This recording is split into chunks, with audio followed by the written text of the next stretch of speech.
నమస్కారం వార్తలకి స్వాగతం నా పేరు పవన్ కుమార్ ముందుగా ఈనాటి ముఖ్యాంశాలు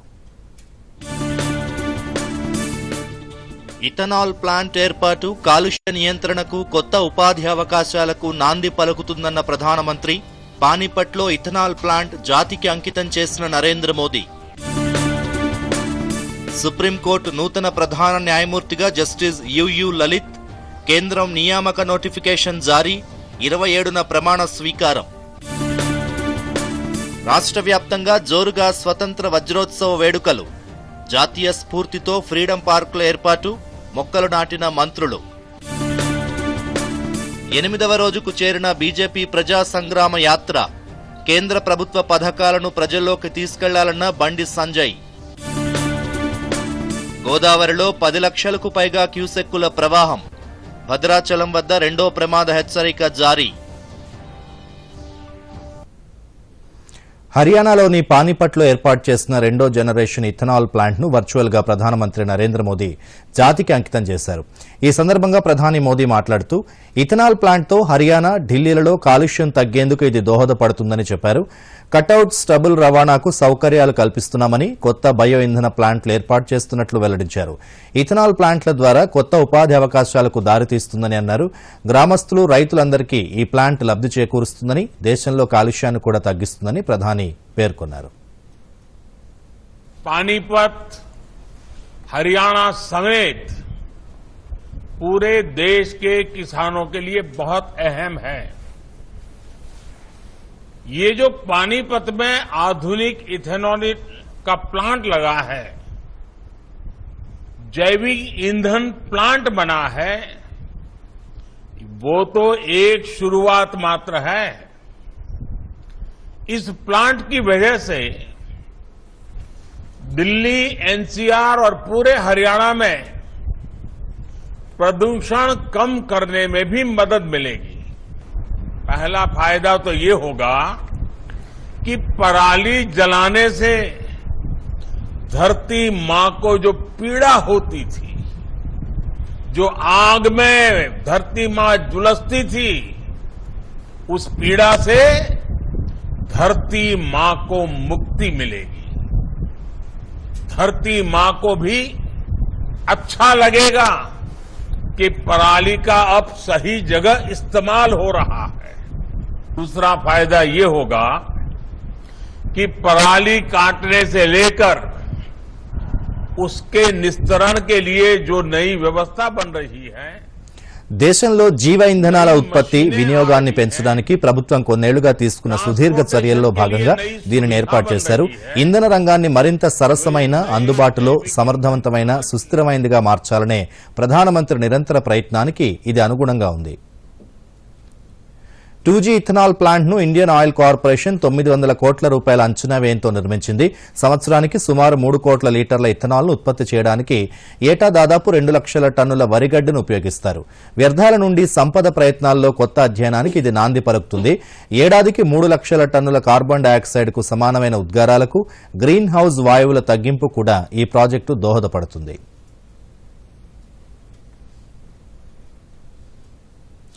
ఆజాదీ కా అమృత్ మహోత్సవ్ జరుపుకుంటున్న వేళ ప్రధానమంత్రి నరేంద్ర మోదీ దేశ ప్రజలందరికీ శుభాకాంక్షలు తెలిపారు.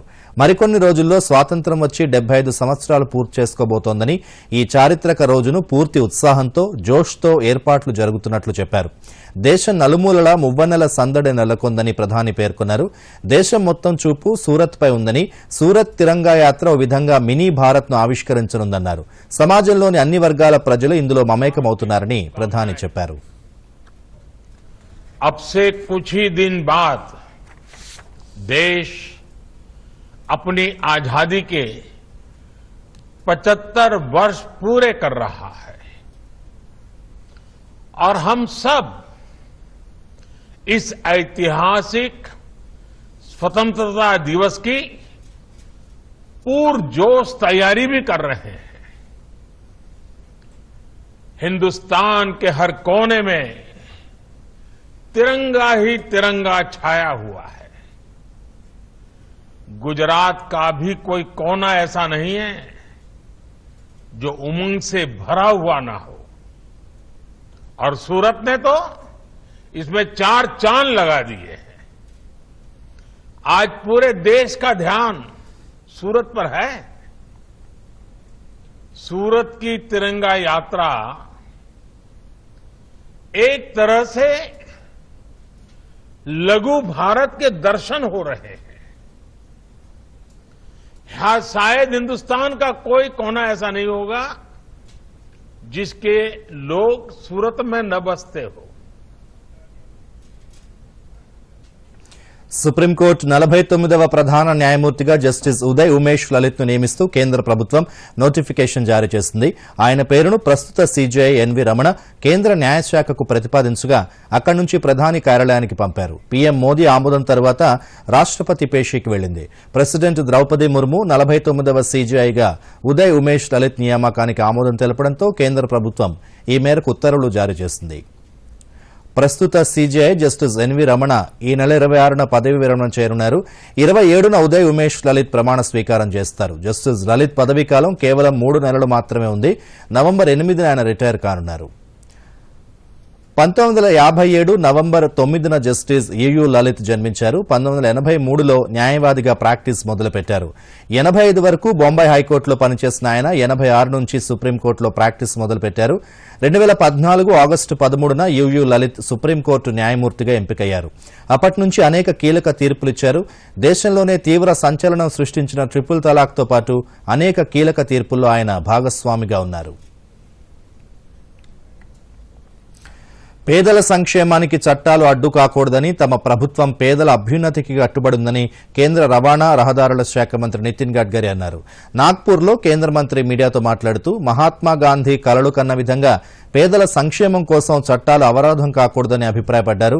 ప్రభుత్వ పాలనలో అధికారులు ప్రభుత్వ ఆలోచన విధానానికి ప్రజల సంక్షేమం కోసం పనిచేయాలని మంత్రి పిలుపునిచ్చారు. అటవీ చట్టాల వల్ల మహారాష్ట్రలోని గడ్చిరోలి, మెల్ఘాట్ ప్రాంత అటవీ గ్రామాల్లో రోడ్లు నిర్మించలేకపోయామని కేంద్ర మంత్రి నితిన్ గడ్కరీ చెప్పారు. రోడ్లు లేక 1995 సంవత్సర కాలంలో వేలాది మంది గిరిజన విద్యార్థులు పోషకాహార లోపంతో మరణించారని నితిన్ గడ్కరీ ఆవేదన వ్యక్తం చేశారు.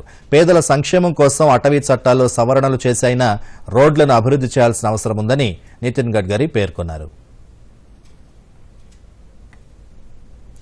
సీఎం కేసీఆర్ అధ్యక్షతన రాష్ట్ర కేబినెట్ రేపు సమావేశం కానుంది. ప్రగతి భవన్లో మధ్యాహ్నం 3 గంటలకు ప్రారంభమయ్యే ఈ సమావేశంలో రుణ పరిమితిలో కేంద్రం కోత, బాండ్ల విక్రయంపై ఆంక్షలు తదితర అంశాలతో పాటు మునుగోడు ఉప ఎన్నిక నేపథ్యంలో కీలక నిర్ణయాలు తీసుకునే అవకాశం ఉంది. రాష్ట్రంలో ధాన్యం మిల్లింగ్ ను ఎఫ్సీఐ నిలిపివేయడంతో ప్రభుత్వ గోదాముల్లో నిల్వలు పేరుకుపోయాయి. వర్షాలకు తడుస్తూ మట్టిపాలవుతున్నాయి. ఈ క్రమంలో ధాన్యాన్ని వేలం ద్వారా విక్రయించేందుకు మంత్రిమండలి అనుమతించనుంది. రాష్ట్రంలో 57 ఏళ్లు నిండిన వారికి పింఛన్లు, డయాలసిస్ రోగులకు ఆసరా పింఛన్లు, కొత్త రేషన్ కార్డుల జారీపైన చర్చించి నిర్ణయం తీసుకోనున్నారు. అనాథ పిల్లల సంక్షేమానికి మంత్రివర్గ ఉపసంఘం ఇటీవల పలు సిఫార్సులు చేసింది. వారి బాధ్యతను ప్రభుత్వమే తీసుకోవాలని, అనాథాశ్రమాల నిర్వహణతో పాటు వారి కోసం పాఠశాలలు, కళాశాలల ఏర్పాటు, ఉద్యోగాల్లో రిజర్వేషన్లు కల్పించాలని సూచించింది. వీటన్నింటికీ మంత్రిమండలి ఆమోదముద్ర వేయనుంది. సిద్దిపేట జిల్లా కేంద్రంలోని రంగనాయక సాగర్ వద్ద ఫ్రీడమ్ పార్క్ ను మంత్రి హరీష్ రావు ప్రారంభించారు. ఈ సందర్భంగా మంత్రి హరీష్ మాట్లాడుతూ వజ్రోత్సవ వేడుకలను రాష్ట్ర వ్యాప్తంగా ఘనంగా జరుపుకుంటున్నామని తెలిపారు. మేక్ ఇన్ తెలంగాణ పేరిట చేనేత కార్మికులకు ఉపాధి కల్పించి రాష్ట్ర ప్రభుత్వం 1,20,00,000 జెండాలు పంపిణీ చేస్తున్నట్లు తెలిపారు. స్వాతంత్ర్య వజ్రోత్సవ వేడుకల్లో ప్రతి పౌరుడు స్వచ్ఛందంగా పాల్గొనాలని మంత్రి హరీష్ రావు పిలుపునిచ్చారు. 75 సంవత్సరాల స్వాతంత్రోత్సవ సందర్భంగా తెలంగాణ రాష్ట్రమంతా కూడా ఈ వజ్రోత్సవాలను అత్యంత ఘనంగా జరుపుకుంటా ఉంది. వజ్రోత్సవాల్లో 3వ రోజు అయినటువంటి ఈ రోజు ఫ్రీడమ్ పార్కుల ఏర్పాటు, పెద్ద ఎత్తున చెట్లు పెట్టే కార్యక్రమాన్ని రాష్ట్ర వ్యాప్తంగా ఒక పండగలాగా జరుపుకోవడం జరుగుతూ ఉంది. దాంట్లో భాగంగా ఈరోజు సిద్దిపేట పట్టణంలో ఒక ఫ్రీడమ్ పార్కును ప్రారంభించుకోవడం జరిగింది. గ్రామాన కూడా పెద్ద ఎత్తున హరితహారంలో భాగంగా చెట్లు పెడుతూ ఆ స్వాతంత్రోద్యమకారులను గుర్తు చేసుకుంటూ స్వాతంత్ర ఫలాలను, ఈ దేశ స్వాతంత్ర పోరాట స్ఫూర్తిని అందరూ కూడా నెమరు వేసుకోవడం జరుగుతూ ఉంది. మరి గౌరవ ముఖ్యమంత్రి కేసీఆర్ గారు దేశంలో ఎక్కడ లేని విధంగా ఇవాళ స్వాతంత్రోత్సవాలను అద్భుతంగా మన తెలంగాణ రాష్ట్రంలో మనం నిర్వహించుకుంటా ఉన్నాం. వరంగల్ జిల్లా రాయపర్తి మండలం అరేగూడెం గ్రామంలో ఫ్రీడమ్ పార్క్ ను మంత్రి ఎర్రబెల్లి దయాకర్ రావు జిల్లా కలెక్టర్తో కలిసి ప్రారంభించారు. 5 ఎకరాల విస్తీర్ణంలో ఈ పార్క్ ఏర్పాటు చేయగా ఇందులో 5,000 చెట్లు నాటి జాతికి అంకితం చేయనున్నట్లు మంత్రి వెల్లడించారు. ముఖ్యమంత్రి కేసీఆర్ ఆదేశాలతో మొక్కలు నాటడం, విద్యార్థులకు, ప్రజలకు, స్వతంత్ర సమరయోధుల త్యాగాలు తెలిసే విధంగా ఎన్నో సేవా కార్యక్రమాలు నిర్వహిస్తున్నట్లు మంత్రి స్పష్టం చేశారు.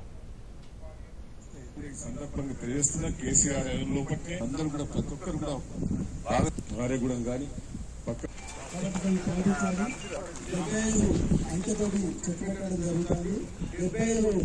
పంచాయత్ డిపార్ట్మెంట్, ఫారెస్ట్ డిఎఫ్ఓ గారు, అధికారులు, ఇక్కడ గ్రామ సర్పంచ్, ముఖ్య నాయకులందరూ కూడా పాల్గొని దాదాపు 5 ఎకరాల లోపట ఈరోజు ఫ్రీడమ్ పార్క్ ఏర్పాటు చేయడం జరిగింది.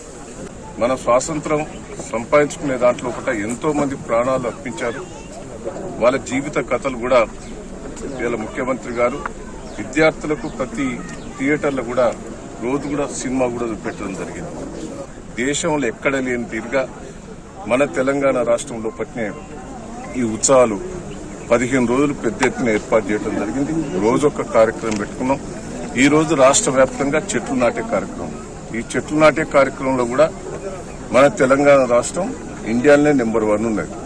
గతంలో కేసీఆర్ రాకముందు ఉన్న చెట్లన్నీ కొట్టేసుకున్నాం. చెట్లు కొట్టేసడం వల్లనే ఈరోజు వర్షాలు కూడా గతంలో తగ్గిపోయినాయి. ఇలా కేసీఆర్ నాయకత్వంలో అడవులు పెంచడం, చెట్లు పెంచడం, పెద్ద ఎత్తున కూడా 90% చెట్లు కూడా కాపాడాం. భారత స్వాతంత్ర్య వజ్రోత్సవాలను పురస్కరించుకుని వన మహోత్సవంలో భాగంగా మహబూబ్ నగర్ జిల్లా కేంద్రంలోని జాతీయ రహదారిపై మంత్రి శ్రీనివాస్ గౌడ్ 75 మొక్కలు నాటారు. ఈ సందర్భంగా మంత్రి మాట్లాడుతూ రాష్ట్రంలో ప్రతి ఒక్కరిలో దేశభక్తి పెంపొందించే విధంగా స్వాతంత్ర్య వజ్రోత్సవాలు ఘనంగా నిర్వహిస్తున్నట్లు తెలిపారు. స్వాతంత్ర్య వజ్రోత్సవాల సందర్భంగా ఆగస్టు 15న ప్రతి ఇంటిపై జాతీయ జెండాను ఎగురవేయాలని మంత్రి సూచించారు.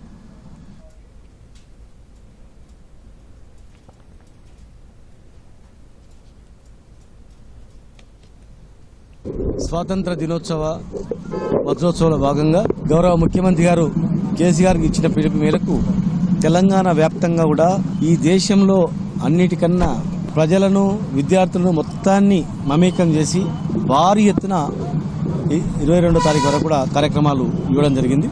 మరి ఎటు చూసినా కూడా వన మహోత్సవం. ఈరోజు వన మహోత్సవం, గ్రీనరీ, జంక్షన్ ఇంప్రూవ్మెంట్స్, గ్రామీణ ప్రాంతం నుంచి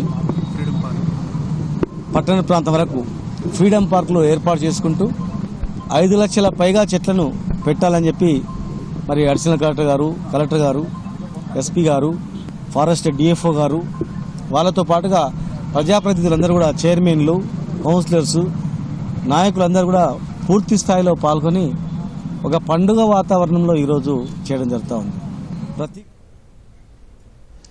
స్వతంత్ర భారత వజ్రోత్సవాల నేపథ్యంలో ప్రభుత్వం రాష్ట్ర వ్యాప్తంగా ఫ్రీడమ్ పార్కులు అందుబాటులోకి తీసుకొస్తోంది. ద్విసప్తాహ వేడుకల్లో భాగంగా ప్రత్యేక కార్యక్రమాలు చేపట్టిన ప్రభుత్వం ఫ్రీడమ్ పార్కుల్లో జాతీయత ఉట్టిపడే విధంగా మొక్కలు నాటే కార్యక్రమాన్ని చేపట్టింది. రాష్ట్ర వ్యాప్తంగా మంత్రులు, ప్రజాప్రతినిధులు ఫ్రీడమ్ పార్కుల్లో మొక్కలు నాటారు. మరిన్ని వివరాలు. మహబూబాబాద్ జిల్లా కేంద్రంలోని గాంధీ పార్కులో గిరిజన, స్త్రీ సంక్షేమ శాఖ మంత్రి సత్యవతి రాథోడ్ పాల్గొన్నారు. 19వ వార్డులో ఇంటింటికి జాతీయ జెండాలను పంపిణీ చేశారు. 75 రకాల మొక్కలు నాటారు. ఈ సందర్భంగా ఆమె మాట్లాడుతూ ప్రతి ఇంటిపై ఈ నెల 13 నుంచి 15 వరకు జాతీయ జెండా ఎగరవేయాలన్నారు. ఆ రోజు మరి అనేక మంది మహానుభావుల ఉద్యమ స్ఫూర్తితో అవతరించిన భారతదేశం, స్వాతంత్ర భారతదేశం, ఆ ఫలాలు పేదవాళ్లకు చేరే క్రమంలో 75 ఏళ్లైనా ఇంకా సరి అయిన రీతిలో చేరట్లేవు. తెలంగాణ ప్రాంతం ఇంకా వెనుకబాటుతనానికి గురి అవుతుంది. తెలంగాణ ప్రజలకు రావాల్సిన నిధులు, నీళ్లు అందడం లేదు అని కేసీఆర్ గారు భారతదేశ ఉద్యమ స్ఫూర్తిని తీసుకొని తెలంగాణ రాష్ట్ర సాధన కోసం నడుం బిగించి తెలంగాణ రాష్ట్రం సాధించుకొని వనపర్తి జిల్లాలోని మెట్పల్లి శ్రీనివాస్పూర్ అటవీ ప్రాంతంలోని లక్ష్మీకుంట సమీపంలో 33 ఎకరాల్లో ఫ్రీడమ్ పార్క్ ఏర్పాటులో భాగంగా మొక్కలు నాటే కార్యక్రమాన్ని మంత్రి సింగిరెడ్డి నిరంజన్ రెడ్డి ప్రారంభించారు. స్వాతంత్ర వజ్రోత్సవాల్లో భాగంగా ఫ్రీడమ్ పార్కుల ఏర్పాటుకు నిర్ణయం తీసుకున్నామని మంత్రి నిరంజన్ రెడ్డి చెప్పారు. ఈ కార్యక్రమంలో జిల్లా పరిషత్ చైర్మన్ లోక్నాథ్ రెడ్డి, కలెక్టర్ షేక్ యాస్మిన్ భాషా తదితరులు పాల్గొని మొక్కలు నాటారు. స్వాతంత్ర వజ్రోత్సవాల కార్యక్రమంలో భాగంగా గౌరవ ముఖ్యమంత్రి గారు ఆదేశించినటువంటి 2 వారాల కార్యక్రమంలో భాగంగా ఈరోజు జిల్లాలో ఫ్రీడమ్ పార్క్స్ మొత్తం కూడా పార్కుల ఏర్పాటు జరుగుతూ ఉంది. గ్రామాలలో పట్టణాలలో ఫ్రీడమ్ పార్కుల పేరు మీద పెద్ద ఎత్తున ప్లాంటేషన్, అదేవిధంగా ప్రత్యేక స్థలాలను గుర్తించి వాటిలో థిక్ ప్లాంటేషన్ చేస్తూ ఉన్నాం. స్వతంత్ర భారత వజ్రోత్సవాల్లో భాగంగా కరీంనగర్ జిల్లా కేంద్రంలోని హౌసింగ్ బోర్డు కాలనీలోని 7వ డివిజన్లో సుమారు 26 లక్షలతో ఏర్పాటు చేసిన ఫ్రీడమ్ పార్క్ను మంత్రి గంగుల కమలాకర్ ప్రారంభించారు. అధికారులు ప్రజాప్రతినిధులతో కలిసి మొక్కలు నాటారు. అనంతరం గాంధీ చిత్రాన్ని విద్యార్థులతో కలిసి మంత్రి గంగుల వీక్షించారు. దేశభక్తిని పెంపొందించాలనే ఉద్దేశంతో స్వతంత్ర భారత వజ్రోత్సవాలు నిర్వహించడం జరుగుతోందని గంగుల కమలాకర్ చెప్పారు. మహానుభావుల చరిత్ర చెప్పడం, వారి పోరాట ఫలితం స్వాతంత్రం వచ్చింది. స్వాతంత్ర ఫలితాల ప్రకారం ప్రపంచంలో ఏ దేశంలో లేని అభివృద్ధి ఈ భారతదేశంలో జరుగుతుంది. కాబట్టి భావితరానికి గొప్పతనానికి ఈ చరిత్ర చెప్పడానికి కోసం 15 తోడ్పడుతుంది. మేడ్చల్ మల్కాజ్గిరి జిల్లా పరిధిలోని మండల కేంద్రంలోని రైతు వేదిక ఆవరణలో మంత్రి మల్లారెడ్డి మొక్కలు నాటారు. ప్రతి గ్రామంలో 75 మొక్కలు నాటాలని పిలుపునిచ్చారు. స్వాతంత్ర సమరయోధులను స్మరించుకుంటూ భావి తరాలకు వారి త్యాగాలను తెలియజేయడమే లక్ష్యంగా స్వతంత్ర భారత వజ్రోత్సవ ద్విసప్తాహం కార్యక్రమాన్ని నిర్వహిస్తున్నట్లు తెలిపారు. ఇది వజ్రోత్సవం సందర్భంగా పెద్ద ఎత్తున మనం అందరం కూడా ఒక పండుగ వాతావరణంగా ఈ 12 రోజులు పండుగ చేసుకోవాలి. దానికి సందర్భంగానే మనం ఈ రోజు అందరం కూడా 75 కానీ 750 చెట్లు కానీ ప్రతి ఒక్కరం కూడా ప్రతి ఊర్లో, ప్రతి గ్రామంలో, ప్రతి మున్సిపాలిటీలో, ప్రతి వాడలో, ప్రతి డివిజన్లో ప్రతి ఒక్కరు కూడా పెద్ద ఎత్తున 75 చెట్లు నాటి పెద్ద ఎత్తున హరితారంలో చాటిస్తున్న ఘనత మన తెలంగాణ రాష్ట్రం. ఆజాదీకి అమృత్ మహోత్సవంలో భాగంగా ఆదిలాబాద్ జిల్లా వ్యాప్తంగా ఘనంగా నిర్వహిస్తున్నారు. ఇందులో భాగంగా ఫ్రీడమ్ పార్కు, వన మహోత్సవం కార్యక్రమాలు నిర్వహించారు. జిల్లాలోని తాంసీ మండలం పొన్నారి గ్రామంలో ఏర్పాటు చేసిన ఫ్రీడమ్ పార్క్ను జిల్లా కలెక్టర్ సిక్తా పట్నాయక్ ప్రారంభించారు. గ్రామస్తులతో కలిసి మొక్కలు నాటారు. జిల్లా వ్యాప్తంగా 436 గ్రామాల్లోని పలు ఫ్రీడమ్ పార్కుల్లో మొక్కలు నాటే కార్యక్రమం చేపట్టామని కలెక్టర్ చెప్పారు. టుడే 10th ఆగస్ట్ రోజు మేము షెడ్యూల్ పరంగా వన మహోత్సవం జరుపుకుంటున్నాము. So as part of that ఇక్కడ మన తాంసీ మండల్లో పొన్నారి విలేజ్ లో కూడా ఒక ఫ్రీడమ్ పార్క్ ఆర్గనైజ్ చేయడం జరిగింది. భూపాలపల్లి జిల్లా కేంద్రంలోని గడ్డిగానిపల్లి ప్రభుత్వ పాఠశాలలో పలువురు ప్రజాప్రతినిధులు మొక్కలు నాటారు. దేశానికి స్వాతంత్ర్యం సిద్ధించి 75 సంవత్సరాలు పూర్తవుతున్నందున 75 మొక్కలను నాటారు. భారతదేశానికి స్వాతంత్రం వచ్చి 75 సంవత్సరాలు పూర్తి చేసుకుంటున్న సందర్భంలో మన భారతదేశంలో మరియు మన తెలంగాణ రాష్ట్రంలో కూడా వజ్రోత్సవ వేడుకలు నిర్వహించుకోవాల్సిందిగా మన తెలంగాణ ప్రభుత్వం ఆదేశాలు జారీ చేసింది. అందులో భాగంగా ఈరోజు వన మహోత్సవం కార్యక్రమాన్ని చేపట్టడం జరిగింది. ఈరోజు వన మహోత్సవం జరుపుకుంటున్న సందర్భంలో భూపాలపల్లి పట్టణంలో ఒక 3 ఫ్రీడమ్ పార్కులుగా గుర్తించడం జరిగింది. ఒకటి గడ్డిగానిపల్లె ప్రైమరీ స్కూలు, అదే రకంగా జెడ్పీహెచ్ఎస్ హై స్కూలు, అదే రకంగా మున్సిపల్ ఆఫీస్. జగిత్యాల జిల్లా మెట్పల్లి మున్సిపల్ ఆధ్వర్యంలో ఫ్రీడమ్ పార్క్ ఏర్పాటు చేసి municipal chairperson Ranaveni Sujatha, municipal commissioner Sammaiah మొక్కలు నాటారు. జిల్లాలోని గ్రామాల్లో, పట్టణాల్లో ఖాళీ స్థలాల్ని గుర్తించి ప్రభుత్వం ఫ్రీడమ్ పార్కులు అభివృద్ధి చేస్తోందన్నారు. అమరవీరుల త్యాగాలను గుర్తు చేసుకుంటూ వారి జ్ఞాపకార్థం ఫ్రీడమ్ పార్కులు ఏర్పాటు చేస్తున్నట్లు సుజాత చెప్పారు. స్వతంత్రం వచ్చిన 75 సంవత్సరాల సందర్భంగా వజ్రోత్సవాలు జరుపుకుంటున్నాం. మన కేసీఆర్ గారి ఆదేశం మేరకు ఈ వజ్రోత్సవాలు ఘనంగా జరపాలని 9వ డేట్ నుండి 22వ డేట్ వరకు రోజొక ప్రోగ్రాం విజయవంతంగా చేస్తామని మేము తెలియజేస్తున్నాం. Bureau report, Doordarshan news.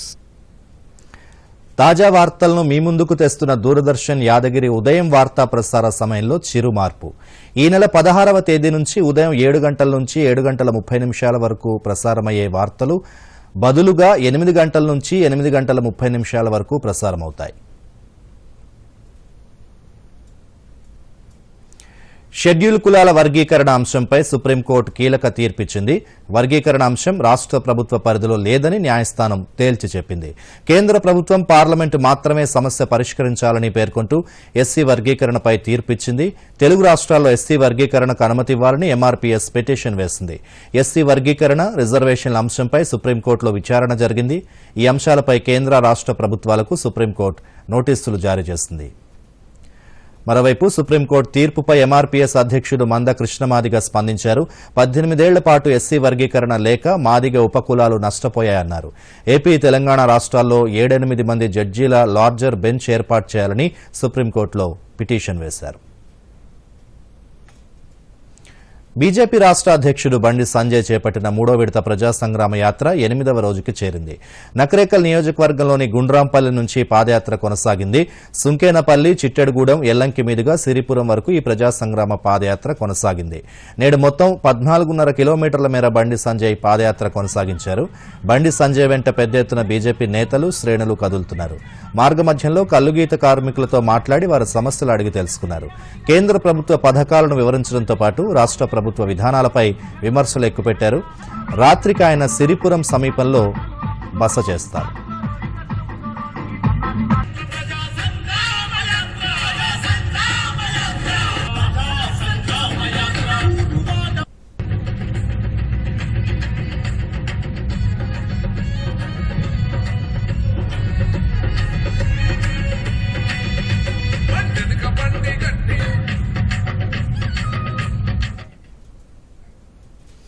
రైతు బీమా నమోదు గడువును ఈ నెల 13 వరకు రాష్ట్ర ప్రభుత్వం పొడిగించింది.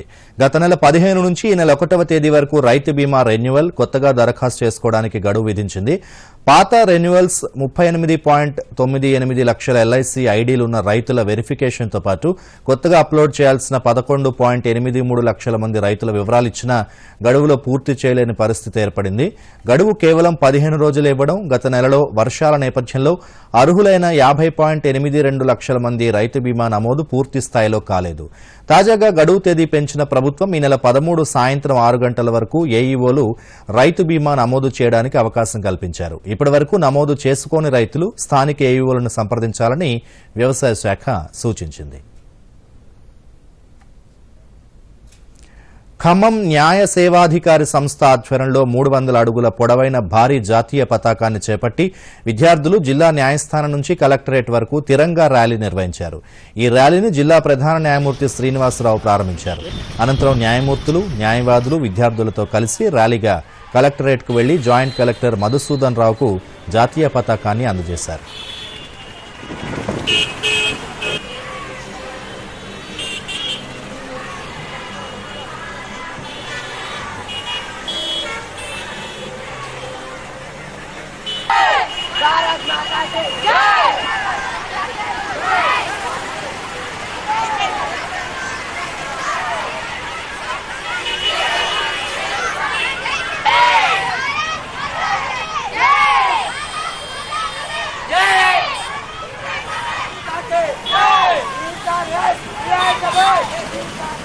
ఆజాదీ కా అమృత్ మహోత్సవ్ భారతదేశానికి స్వాతంత్రం వచ్చి 70 సంవత్సరాల సందర్భంగా ఇది జాతీయ న్యాయ సేవాధికార సంస్థ వారు హర్ ఘర్ తిరంగా కార్యక్రమాన్ని ఏర్పాటు చేయమని మమ్మల్ని ఆదేశించడం జరిగింది.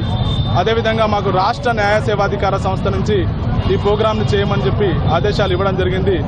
దాంట్లో భాగంగానే ఈరోజు ఖమ్మం జిల్లా న్యాయ సేవాధికార సంస్థ హర్ ఘర్ తిరంగా ప్రోగ్రాంని క్యాంపెయిన్ని ప్రతి ఇంటిలో జాతీయ జెండా అన్న నినాదంతో అందరినీ అవేర్నెస్ కల్పించడానికి కోసమే ఈరోజు ఈ ర్యాలీని ఏర్పాటు చేయడం జరిగింది. మొదటగా ఈరోజు ఈ కార్యక్రమాన్ని పెట్టి జాతీయ జెండాను మన అడిషనల్ కలెక్టర్ గారికి జిల్లా న్యాయ సేవాధికార సంస్థ ఖమ్మం వాళ్ళు ఇవ్వడం జరిగింది. ఎన్ని మతాలున్నా, ఎన్ని కులాలున్నా భారతదేశంలో ఇది జాతీయ పండుగ. ఈ జాతీయ పండుగని కుల మతాలకు అతీతంగా మనమందరము జరుపుకుంటాము. ఈ 75 సంవత్సరాల ఉత్సవాన్ని చూడడం అన్నది మన అదృష్టము. ఆజాదీ కా అమృతోత్సవ్, వజ్రోత్సవ్ వేడుకలు వికారాబాద్ జిల్లాలో అట్టహాసంగా జరుగుతున్నాయి. తాండూరు పట్టణంలో మున్సిపల్ వైస్ చైర్పర్సన్ దీప జాతీయ జెండా ఊరేగింపును ప్రారంభించారు. 75 మీటర్ల జాతీయ జెండాతో కళాశాల విద్యార్థులు ప్రధాన వీధుల గుండా ర్యాలీ నిర్వహించారు. ఈ ర్యాలీతో తాండూరు పట్టణంలో మువ్వన్నెల శోభ సంతరించుకుంది. మరోవైపు బీజేపీ జిల్లా ప్రధాన కార్యదర్శి రమేష్ కుమార్ ఆధ్వర్యంలో వివాహ వేడుకలో నూతన దంపతులకు జాతీయ జెండాలను అందించారు.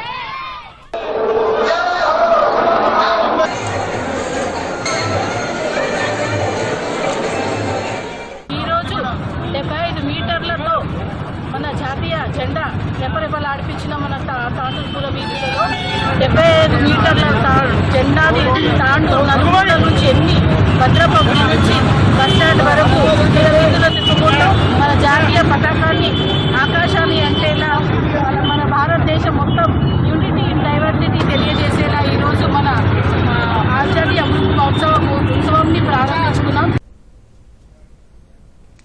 కేంద్ర ప్రభుత్వం 2 విడతలుగా రాష్ట్ర ప్రభుత్వ వాటాగా పన్నుల పంపిణీలో వివిధ రాష్ట్రాలకు 1,16,000 కోట్ల రూపాయలను విడుదల చేసింది. ప్రభుత్వం దాదాపు 20,000 కోట్ల రూపాయలను ఉత్తరప్రదేశ్కు, 11,000 కోట్ల రూపాయలకు పైగా బీహార్కు బదిలీ చేయగా మధ్యప్రదేశ్కు సుమారు 9,000 కోట్ల రూపాయల నిధులిచ్చింది. రాష్ట్రాలు తమ మూలధన అభివృద్ది వ్యయాలను వేగవంతం చేసేందుకు తమ చేతులను బలోపేతం చేయాలన్న కేంద్ర ప్రభుత్వ నిబద్దతకు ఇది అనుగుణంగా ఉందని ఆర్థిక మంత్రిత్వ శాఖ పేర్కొంది. రాష్ట్ర వ్యాప్తంగా విస్తారంగా వర్షాలు కురుస్తున్నాయి. పలు జిల్లాలు తడిసి ముద్దవుతున్నాయి. అల్పపీడన ప్రభావంతో మరో 2 రోజుల పాటు వర్షాలు కురుస్తాయని వాతావరణ శాఖ తెలిపింది. రాష్ట్రంలోని కొన్ని జిల్లాలకు ఆరెంజ్, మరికొన్ని జిల్లాలకు యెల్లో అలర్ట్ జారీ చేసింది. ప్రజలు అప్రమత్తంగా ఉండాలని సూచించింది. కాగా ఎగువన కురుస్తున్న వర్షాలతో గోదావరి, ప్రాణహిత నదులు పరవళ్లు తొక్కుతున్నాయి. ప్రాణహిత, ఇంద్రావతి నదుల నుంచి వస్తున్న వరదలతో గోదావరి ఉగ్రరూపు దాల్చింది. 10 లక్షలకు పైగా క్యూసెక్కుల ప్రవాహం కొనసాగుతోంది. దీంతో భద్రాచలం వద్ద గోదావరి ప్రమాదకర స్థాయిలో ప్రవహిస్తోంది. ఉదయం 50 అడుగులకు చేరుకున్న గోదావరి నీటిమట్టం గంటకు పెరుగుతోంది. దీంతో అధికారులు 2వ ప్రమాద హెచ్చరికను జారీ చేశారు. ముంపు మండలాల ప్రజలు అప్రమత్తంగా ఉండాలని అధికారులు హెచ్చరించారు. జాలర్లు చేపల వేటకు వెళ్లొద్దని, ప్రజలు వాగులు, వంకలు దాటేందుకు ప్రయత్నించొద్దని సూచించారు. మరోవైపు 3 రోజులుగా కురుస్తున్న వర్షాలతో దుమ్ముగూడెం మండలంలో సున్నంబట్టి, బైరాగులపాడు ప్రధాన రహదారిపైకి వరద భారీగా చేరడంతో రాకపోకలు నిలిచిపోయాయి. పర్ణశాలలోని సీతమ్మ నారచీరల ప్రాంతం ముంపునకు గురైంది. తాలిపేరు ప్రాజెక్టుకు భారీగా వరదొస్తుండటంతో 9 గేట్లు ఎత్తి 30,000 క్యూసెక్కుల నీటిని దిగువకు వదిలారు. కోవిడ్ మహమ్మారి నియంత్రణకు కొనసాగుతున్న వ్యాక్సినేషన్లో భాగంగా కార్బోవాక్స్ టీకాను బూస్టర్ డోసుగా ఇచ్చేందుకు కేంద్రం అనుమతులు జారీ చేసింది. హైదరాబాద్కు చెందిన బయోలాజికల్ కార్బోవాక్స్ టీకాను అభివృద్ది చేసిన విషయం తెలిసిందే. మొదటి 2 డోసులుగా కోవాక్సిన్, కోవిషీల్డ్ టీకాను తీసుకున్న 18 ఏళ్ల పైబడిన వారు ప్రికాషనరీ డోసుగా కార్బోవాక్స్ ను తీసుకునేందుకు ఇకపై అనుమతి ఉంటుంది. ఈ తరహా గుర్తింపు పొందిన తొలి వ్యాక్సిన్ కార్బోవాక్స్ కావడం విశేషం. కార్బోవాక్స్ టీకాను బూస్టర్ డోసుగా తీసుకునేందుకు గత నెలలో భారత ఔషధ నియంత్రణ మండలి అనుమతులు జారీ చేసింది.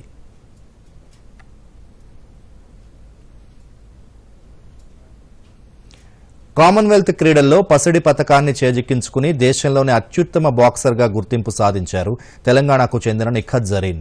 ఈ ప్రయాణంలో ఆమె ఎదుర్కొన్న ఇబ్బందులేంటి, ఆమెకు కుటుంబం ఎలా అండగా నిలిచింది, ఆమె తండ్రి మాటల్లోనే ఆ విశేషాలు తెలుసుకుందాం. నిఖత్ జరీన్ క్రీడా ప్రస్థానం సొంతూరు నిజామాబాద్లోనే మొదలైంది. 100 మీటర్లు, 200 మీటర్ల పరుగులో ప్రాక్టీస్ చేస్తూ రాష్ట్ర స్థాయిలో గుర్తింపు సాధించిన జరీన్ అనంతరం బాక్సింగ్ వైపు అడుగులు వేసింది. నిఖత్ జరీన్ తండ్రి జమీల్ అహ్మద్ ఆమె తొలి గురువు. ఇటీవల ముగిసిన కామన్వెల్త్ క్రీడల్లో నిఖత్ జరీన్ పసిడి పతకం సాధించి దేశంలోనే అత్యుత్తమ బాక్సర్గా అవతరించింది. ఈ విజయం పట్ల జరీన్ తండ్రి జమీల్ సంతోషం వ్యక్తం చేశారు. చిన్నతనం నుండి జరీన్కు క్రీడలంటే ఇష్టమని, ఆమె ఇష్టాన్ని గుర్తించి ప్రోత్సహించామని తెలిపారు. ముందుగా అథ్లెటిక్స్ ప్లేయర్గా రాణిస్తున్న జరీన్ ఓ రోజు బాక్సింగ్ పోటీలు చూసి తాను కూడా బాక్సర్ అవుతానని పట్టుబట్టిందన్నారు. సమ్మర్ వెకేషన్ వచ్చినప్పుడు ఆ అమ్మాయి ఇక్కడ ఇంటి స్థలము ఏరియాలో ఆడుతుండే. అప్పుడు టైంలో నేను చూశాను ఈ అమ్మాయి చాలా యాక్టివ్ ఉన్నది. ఈమెకు ఒకవేళ నేను కూడా ఒక స్పోర్ట్స్ పర్సన్, ఆ స్పోర్ట్స్ పర్సన్ గురించి ఆలోచించుకొని అమ్మాయికి నేను కలెక్టర్ గ్రౌండ్ తీసుకువెళ్ళాను. కలెక్టర్ గ్రౌండ్ అంటే ఒక ప్లేయింగ్ గ్రౌండ్ ఉంది, 5-6 గేమ్స్ అయితే మేము కూడా అక్కడ ఆ టైంలో మేము ట్రైనింగ్ చేసినాము. అక్కడ తీసుకెళ్ళిన 2-3 డేస్ తర్వాత మంచిగా యాక్టివ్ ఉండే నా లెక్కనే స్పోర్ట్స్లో. అది చూసి అది నేను గమనించి ఆమెకు ఒక స్పోర్ట్స్ క్యారియర్ చేస్తాము, స్పోర్ట్స్ పర్సన్ తీసుకొస్తామని ఆ ప్లాన్తోనే ఆమెకు ఒక 3-4 మంత్స్ నేను ట్రైనింగ్ ఇచ్చాను అథ్లెటిక్స్లో. 2010లో బాక్సింగ్లో చేరిన నిఖత్ జరీన్ ఎంతగానో శ్రమించింది. దాంతో ఒక్కొక్కటిగా విజయాలు వరించాయి. ప్రపంచ ఛాంపియన్గా కామన్వెల్త్ బరిలోకి దిగిన నిఖత్ జరీన్ 48-50 కేజీల విభాగంలో నార్థరన్ ఐర్లాండ్కు చెందిన కార్లే మెక్న్యూయపై అద్భుత విజయం సాధించి పసిడి పతకం సాధించింది.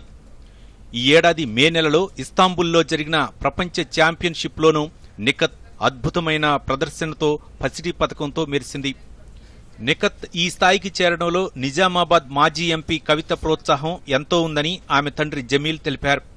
ముఖ్యమంత్రి కేసీఆర్, క్రీడల శాఖ మంత్రి శ్రీనివాస్ గౌడ్ అందించిన సహకారం జరీన్ను ఈ రోజు ఈ స్థాయిలో నిలబెట్టిందని అన్నారు.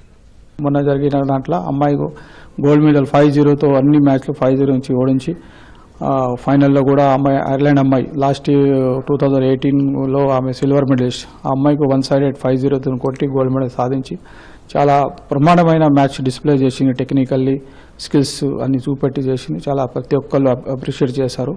చాలా మాకు కూడా చాలా సంతోషమైంది. మ్యాచ్ కూడా మాకు సంతోషమైంది, హ్యాపీనెస్ ఫీల్ అయినాం. మళ్ళీ రిజల్ట్ కూడా వచ్చింది. మా దేశం కూడా ఒక మెడల్ వచ్చింది. మా తెలంగాణకు ఇక ఇండివిజువల్ ఎన్ని ఓవరాల్ మనకు రిప్రజెంట్ చేసిన తెలంగాణ అందరూ స్పోర్ట్స్ పర్సన్ నిఖత్కి ఒకటే ఇండివిజువల్గా గోల్డ్ మెడల్ వచ్చింది.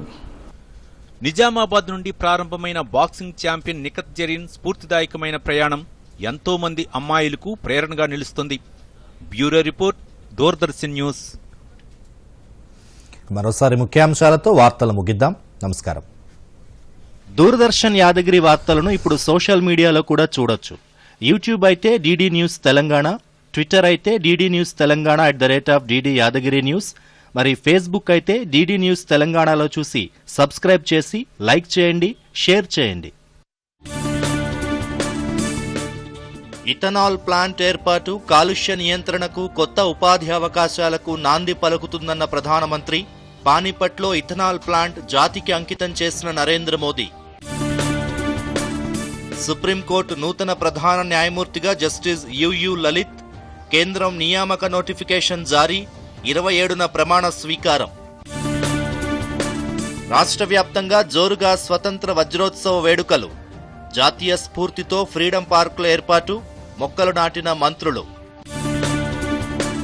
8వ రోజుకు చేరిన బీజేపీ ప్రజా సంగ్రామ యాత్ర. కేంద్ర ప్రభుత్వ పథకాలను ప్రజల్లోకి తీసుకెళ్లాలన్న బండి సంజయ్. గోదావరిలో 10 లక్షలకు పైగా క్యూసెక్కుల ప్రవాహం. భద్రాచలం వద్ద రెండో ప్రమాద హెచ్చరిక జారీ.